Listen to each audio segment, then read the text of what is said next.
अस्सलाम वालेकुम रहमतुल्लाहि वबरकातुहू। नाज़रीन किराम, ओपन आई प्रोग्राम के साथ खाकसर आमिर हसनी। और आज के इस प्रोग्राम में हम कुछ पाकिस्तान के अंदर एक होने वाले रिश्वत के ख़िलाफ़ तशद्दुद के बारे में सबसे पहले बात करेंगे, और उसके बाद फिर पाकिस्तान की आइंदा होने वाली वोटिंग के हवाले से, जिसमें कि बैरून मुल्क लोगों को वोटिंग का जो हक़ देना है उसके बारे में, और अगर फिर वक्त बचा तो हम पाकिस्तान के ख़ित्ते इर्द गिर्द के मुल्कों के हालात के बारे में भी कुछ बातचीत करेंगे। तो इस प्रोग्राम में हम सबसे पहले वेलकम करते हैं मुकर्रम मसूद खालिद साहब को, जो आप जानते हैं हमारे पैनल का हिस्सा हैं और हमारे साथ होते हैं। तो मसूद खालिद साहब को मैं खुशामदीद कहता हूँ। अस्सलाम वालेकुम रहमतुल्लाहि वबरकातुहू। तमाम नाज़रीन को और सुनने वालों को अस्सलाम वालेकुम रहमतुल्लाह।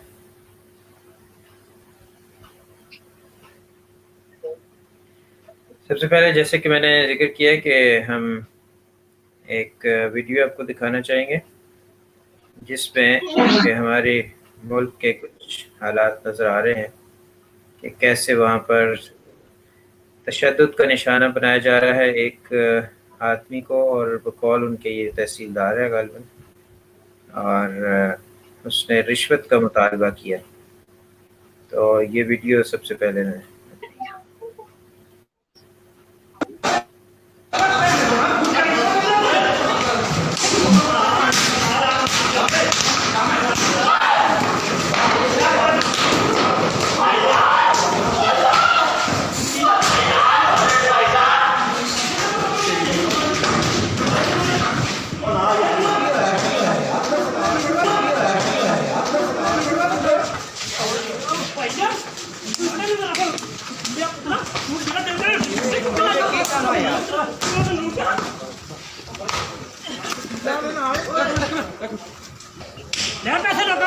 बस बस ना ना पैसे और ना ना ना ना ओ बस बस ਤਾੜੀਆਂ ਕਿਸੇ ਕੋਲੋਂ ਇਹਨੇ ਪੈਸੇ ਲਏ ਆ ਕਿਥੇ ਖਾ ਲਿਆ ਅਸੀਂ ਤੈਨੂੰ ਕਿਦਾਂ ਦਾ ਬਰਦਾਸ਼ਤ ਕਰਦੇ बस यार बस कर ले बंदे ने बस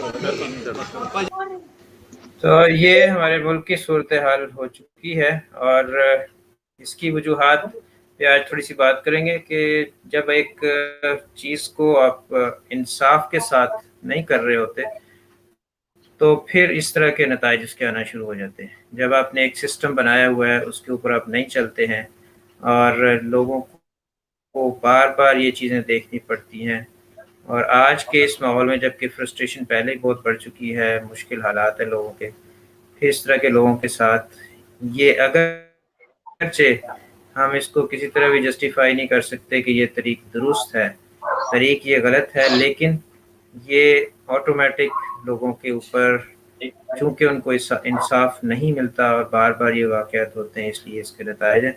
इस बारे में मैं मसूद साहब से कहूँगा कि आप भी कुछ इस हवाले से नाज़रीन को बताएं। हाँ जी, जज़ाकल्लाह। ये जो अभी आपने वीडियो दिखाई है, इस तरह की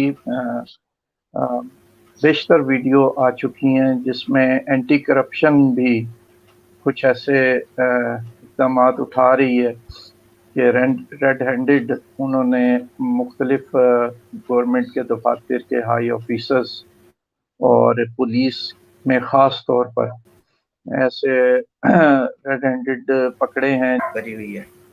हाँ जी। तो आमिर साहब, मैं अर्ज़ कर रहा था कि ये जो अभी आपने वीडियो दिखाई है कि कुछ मामलात को अवामुन नास ने अपने हाथ में ले लिया है।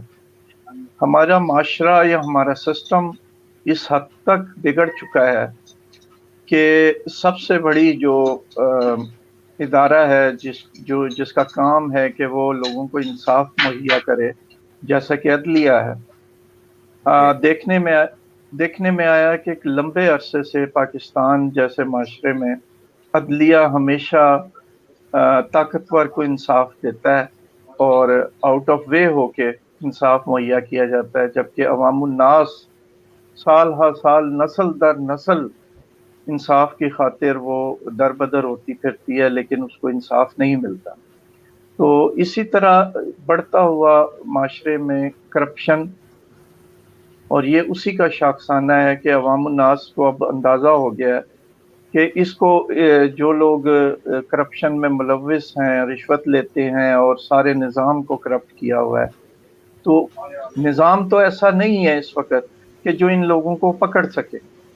تو چنانچہ انہوں نے گاہے بگاہے ہمیں ایسی بے شمار خبریں ملتی ہیں کہ مارکیٹ میں اگر کوئی چوری کرنے آیا ہے اور وہ عوام کے ہاتھ چڑھ گیا ہے تو عوام نے بیشتر جگہ پہ یہ چیز دیکھی گئی ہے کہ وہیں پر اس کو مطلب ہلاک کر دیا مار مار کے، اور انہوں نے مناسب سمجھا کہ اس کو ہم پولیس کے حوالے نہیں کریں گے کیونکہ یہ وہاں سے بچ جائے گا، اس سسٹم کے اندر اتنی خامیاں ہیں کہ وہاں سے یہ نکل جائے گا. تو اس لیے آپ یہ رشوت ستانی کا بھی دیکھ لیں کہ ایک انسان جو ہے، عام شہری جو ہے، وہ اپنے جائز کام کروانے کے لیے بھی اس کو رشوت دینی پڑتی ہے، اور ناجائز کام تو پھر ایک طرف رہے.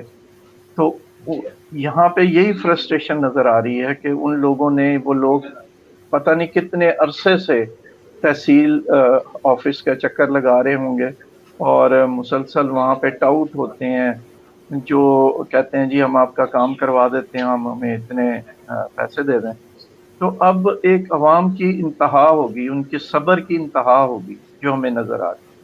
اور جی بارہا میں یہ چیز کہہ رہا ہوں کہ اب اس سسٹم کو بدلنے کی ضرورت ہے. یہ سسٹم مزید نہیں چل سکتا، نہ یہ سسٹم آپ کو انصاف دے سکتا ہے، نہ یہ سسٹم آپ کو فیسیلیٹیٹ کر سکتا ہے کسی بھی رنگ میں.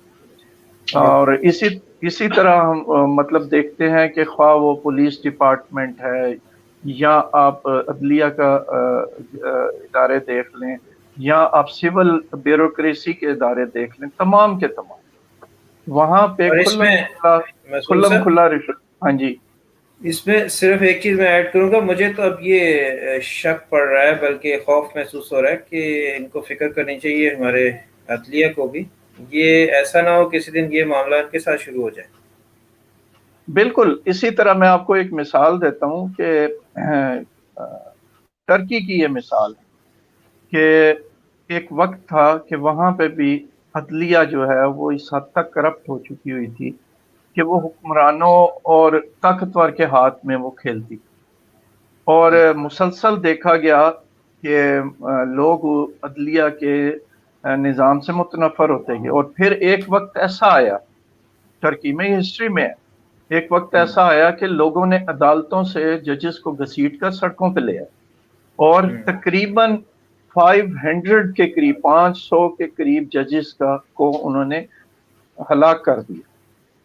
یعنی وہ اس حد تک انہیں امید ہو گئی تھی کہ یہ عدالتیں اب ہمیں انصاف نہیں دے سکتی. اور یہ بیسیکلی میں آپ کو بتاؤں کہ ابتدا جو ہوتی ہے وہ آپ کے جو انصاف کے ادارے ہیں وہاں سے ہوتی ہیں. اگر وہاں پہ کنٹرول ہوگا، کرپشن نہیں ہوگی، تو کسی ادارے کی، کسی گورنمنٹ ملازم کی، بیوروکریسی کی یہ جرت نہیں ہو سکتی کہ وہ کرپشن میں ملوث ہو. آپ یورپین معاشرہ دیکھ لیں، یورپین معاشرے میں کیوں، حالانکہ وہاں پہ دنیا کیوں دوڑی جاتی ہے اس طرف، صرف وہاں پہ آپ کو انصاف ملتا ہے. وہاں امیر کے لیے اور غریب کے لیے ایک قانون. تو میں یہ سمجھتا ہوں کہ اکثر پرائم منسٹر پاکستان عمران خان صاحب، بلکہ ابھی 2 دن پہلے انہوں نے بجٹ تقریر میں اس چیز کا اظہار کیا ہے. میں نے جس طرح ذکر کیا کہ حضرت عمر فاروق کا انہوں نے حوالہ دیا کہ وہ کہتے ہیں کہ کفر کا قانون چل سکتا ہے لیکن نا انصافی کا قانون نہیں چلتا. تو یہ اس چیز کو عدلیہ کو دیکھنا چاہیے، اور عدلیہ جس حد تک اس چیز سے پاک ہوگی تو نیچے نظام ٹھیک ہو جائے. جی بالکل ٹھیک ہے. تو ابھی دوسرے موضوع کی طرف چلتے ہیں جو آپ نے ذکر کیا تھا کہ جیسے کہ پہلے کے ووٹنگ میں ہوتا رہا کہ باہر لوگ، بیرون ملک جو لوگ ہیں اوورسیز پاکستانی، ان کو ووٹ کا حق نہیں دیا جاتا تھا. تو اس کے اوپر موجودہ گورنمنٹ جو ہے بڑی سیریس ہے اس معاملے پر. تو یہ معاملہ کہاں تک پہنچا ہے، اس حوالے سے بھی کچھ دیکھیں. اس میں عمران خان صاحب جو پرائم منسٹر ہیں پاکستان کے، انہوں نے 2 بڑے الیکشن मतलब उन्होंने, उनकी जमात ने उसमें हिस्सा लिया, एक 2013 का जो इलेक्शन और फिर 2018 का इलेक्शन। और आपने देखा कि 2013 के इलेक्शन के बाद प्राइम मिनिस्टर इमरान खान, जो उस वक्त चेयरमैन थे पीटीआई पार्टी के, पाकिस्तान तहरीक इंसाफ के, उन्होंने प्रोटेस्ट किया और उन्होंने कहा कि ये जो चंद हल्के हैं ये खोले जाएं, दोबारा इनकी गिनती की जाए और ये वो और उसका उन्होंने राइट पे, यानी उन्होंने एहतजाज का रास्ता इख्तियार किया। उससे पहले वो सारी उन इदारों में गए जहाँ जहाँ तक वो अप्रोच कर सकते थे, अदलिया तक भी गए, इलेक्शन कमीशन में भी गए और उनके दरवाजे खटखटाए और उन्होंने कहा कि मेरे अंदाजे के मुताबिक 35 इजला की जो कौमी असम्बली की सीटें हैं उनमें खुल्लम खुल्ला धांधली हुई और मैं चाहता हूं कि उसको ओपन किया जाए। लेकिन उनकी उस रिट को किसी ने कबूल नहीं किया, ना अदलिया ने कबूल किया, ना इलेक्शन कमीशन। फिर उसके बाद वो आ गए कि मैं इसको बज़ोर अवाम के सामने में रखूंगा और जब वो उन्होंने 114 दिन का धरना दिया तो उसके बाद ये फैसला हुआ, अदलिया ने खुद सो मोटो एक्शन लिया सुप्रीम कोर्ट ने और उन्होंने 4 हल्के खोलने का ऐलान किया, जो बाद में साबित भी हुआ कि वहां पे काफी बड़े पैमाने पे धांधली सामने आई। तो इसको मद्देनजर रख के इमरान खान साहब ने कहा कि जब तक यहाँ पे इलेक्शन कमीशन और इलेक्शन का जो सिस्टम है उसको चेंज नहीं किया जाता, उस वक्त तक इस मुल्क में सिस्टम जो है वो नहीं चल सकता। तो उसमें उन्होंने सबसे बड़ी ये चीज रखी कि पाकिस्तान के अंदर रहते हुए इस सिस्टम को तब्दील करना बहुत मुश्किल है, जब तक वो 2/3 मेजॉरिटी नहीं लेके आते उस वक्त तक वो इसमें अमेंडमेंट नहीं कर सकते। लेकिन उन्होंने कहा कि एक बैरून मुल्क जो एक 90 लाख यानी 9 मिलियन से ज्यादा लोग पाकिस्तानी बैरून मुल्क जो रोजगार के सिलसिले में गए हुए हैं, उनको पूरा हक होना चाहिए कि वो मुल्क की सियासत में पार्टिसिपेट कर सकें और हुकूमत बनाने में और दूसरे मामलात में वो अपनी राय दे सकें। तो उसकी वजह ये थी कि जो बाहर बैठी हुई जितनी भी तादाद है ओवरसीज पाकिस्तानी की, वो क्योंकि उन सिस्टम में रहते हैं जहाँ पे बेहतरी है, जहाँ पे अवाम को उनके राइट्स दिए जाते हैं, तो वो ये चाहते हैं कि हमारे मुल्क में भी ये चीज़ राइज हो। और जिस तरह वो बाहर बैठ के आप एक टीवी पे एलसीडी पे एक प्रोग्राम देखते हैं, इस तरह उनका माइंड ओपन माइंड होता है कि वो पाकिस्तान के हालात को वॉच कर रहे होते हैं और वो अच्छे रंग में फैसला करना जानते हैं। उनमें कोई जात बरादरी के ऊपर वोट नहीं डाले जाते, अगर वो डालेंगे वोट। तो इस वक्त इमरान खान साहब की भरपूर कोशिश थी कि जो तकरीबन 80 लाख के करीब वोटर ओवरसीज में मौजूद हैं, उनको उनका राइट्स उन्हें दिया जाए कि वो वोट का हक अपना इस्तेमाल कर सकें। लेकिन जो अपोजिशन की जमातें हैं जिन्होंने 30-30 साल 35-35 साल हुकूमतें की हैं, उन्हें पता है कि पाकिस्तान के अंदर तो हम जात बरादरी और दूसरे सिस्टम्स के अंदर हम इलेक्शन को बड़ी इजीली आसानी से हम कैप्चर कर लेते हैं और अवाम जो काफी हद तक जाहिल कहा जाए कि उन्हें इन चीजों का शऊर ही नहीं है, वो जो है वो पूरी तरह इस सिस्टम को तब्दील नहीं कर सकते। तो जब ये सिस्टम के यानी अमेंडमेंट इसके ऊपर तजावीज़ लेके हुकूमत असम्बली में लेके आई, तो सबसे ज़्यादा अपोजिशन ने इसकी मुखालफत की, खासकर दोनों बड़ी जमातों ने, पीपल्स पार्टी और नून लीग ने। वो ये जानते हैं कि बैरूनी जितना वोटर है उसकी ज़्यादातर अक्सरियत जो है वो पीटीआई के हाथ में, और उसकी वजूहात ये हैं कि जिस तरह आपके सामने नून लीग के जो चेयरमैन हैं या सदर हैं नवाज शरीफ साहब, वो इंग्लैंड में बैठे हुए हैं, तो आए दिन उनके घर के बाहर प्रोटेस्ट होता नजर आता है आपको और काफ़ी कुछ वीडियोस रिलीज होती हैं। जबकि पाकिस्तान के अंदर कभी आपने देखा है कि रायविंड के बाहर कोई एहतजाज हो रहा हो या बिलावल हाउस के बाहर कोई एहतजाज हो रहा हो? वहां तो इनकी हुकूमतें ये गरीबों को पटकने भी नहीं देते उस चीज में।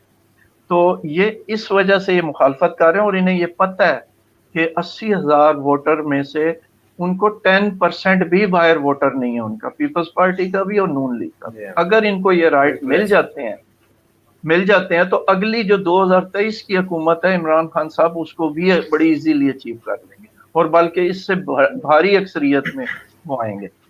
अब इसमें बात यह है कि इसकी मुखालफत इलेक्शन कमीशन भी कर रहा है। उसकी वजूहात है इलेक्शन कमीशन की कि देखें साफ हमें नजर आता है ये गुज़श्ता 2-3 जो ज़िमनी इलेक्शन हुए हैं कि जिसमें इलेक्शन कमीशन ने जानिबदारी का मुजाहरा किया, यानी हुकूमत में होने के देखा तो ये क्या है कि अदारे हमेशा हुकूमत के मातहत होते हैं, लेकिन ज्यादातर फैसले उसके अपोजिशन के हक में आए हैं, क्योंकि जो चेयरमैन इलेक्शन कमीशन इस वक्त लगाए गए हैं वो नवाज शरीफ साहब के समधी के करीबी रिश्तेदारों में से। और आप ये अंदाजा लगाएं कि 42 अमेंडमेंट गवर्नमेंट ने पेश किए हैं, जिसमें 37 के करीब इलेक्शन कमीशन ने उनको मुतनाज़ा करार दे दिया, इलेक्शन कमीशन ने, कि ये जो है काबिल अमल नहीं है। तो आप ये देखें कि इससे अंदाजा होता है कि मुल्क को अगर बेहतरी की तरफ लेके जाना है तो किस तरह प्राइम मिनिस्टर साहब के लिए मुश्किलात हैं कि किस तरह उनके आगे जो है वो मुश्किलात खड़ी की जा रही। और अच्छा, मैं ये समझता हूं इम्कान क्या है कि कर सकेंगे? देखें तकरीबन काफी हद तक हो चुका है जो इसको क्योंकि इसके लिए 2/3 मेजॉरिटी की जरूरत नहीं है, इसके लिए काबीना की और एक इलेक्शन ट्रिब्यूनल होता है उसकी इस्लाहात के हवाले से वो ये फैसले कर सकता है और इसके ऊपर सदर ममलिकत ऑर्डिनेंस जारी कर सकता है। तो अच्छा, इनको हाँ जी वाजिया, और वो फिर ऑर्डिनेंस की जो लिमिटेशन है वो मेरा ख्याल है बाकी ऑर्डिनेंस की निस्बत वो लॉन्ग टर्म है कि वो जो करीब तरीन इलेक्शन है उस पे वो असरअंदाज उसी तरह होगा जिस तरह ऑर्डिनेंस जारी किया गया है। तो इस वक्त तीनों तरफ से यानी इलेक्शन कमीशन की तरफ से और दोनों अपोजिशन बड़ी जमातों की तरफ से इसकी मुखालफत की जा रही है, लेकिन उन्हें पता है कि इस मुखालफत का फायदा नहीं होने लगा। अगर गवर्नमेंट ने फैसला कर लिया तो वो होगा। तो मैं समझता हूं कि ये बहुत बेहतर है कि ये काम हो जाए ताकि पाकिस्तान के अंदर से जो इलेक्शन में एक सरेआम धांधली नजर आती है उसका तदारक हो सके। बहुत शुक्रिया जी, हमारे प्रोग्राम का वक्त जो है इस पर ख़त्म हो रहा है। तो मैं मसूद खारी साहब का बहुत शुक्रगुजार हूँ, और अगर ये इस तरह से किया जाता है तो ये बहरहाल पाकिस्तानियों का हक है, क्योंकि बैरून मुल्क पाकिस्तानी जो हैं वही एक बड़ी अमाउंट जो है पाकिस्तान के लिए भिजवाते हैं। बेशक वो अपने प्यारों को भेजते हैं, लेकिन उसका मुल्क को फ़ायदा होता है और वहाँ पर ज़र मुबादला आता है। इसलिए उनका हक मारे जाना ये बहुत बुरी चीज़ है जो पहले होती रही है। अल्लाह ताला करे कि इस बार उनके साथ ये ज़्यादती ना हो और तमाम लोगों को उनका हक मिले। तो यहाँ ही हम इस प्रोग्राम को ख़त्म करते हैं। आप लोगों का बहुत बहुत शुक्रिया जो हमारे प्रोग्राम को देखते हैं। अपने कमेंट्स के ज़रिए हमें बताएं, अगर इसमें कोई बेहतरी गुंजाइश हो हम उसको बेहतर करेंगे। और हमारे चैनल को जिन्होंने अब तक सब्सक्राइब नहीं किया उनसे हमारी दरख्वास्त है वो करें और इसको आगे भी शेयर करें। बहुत शुक्रिया, जज़ाकुमुल्लाह। मसूद खालिद साहब आपका भी बहुत बहुत शुक्रिया। हाँ जी, वालेकुम अस्सलाम, जज़ाकल्लाह।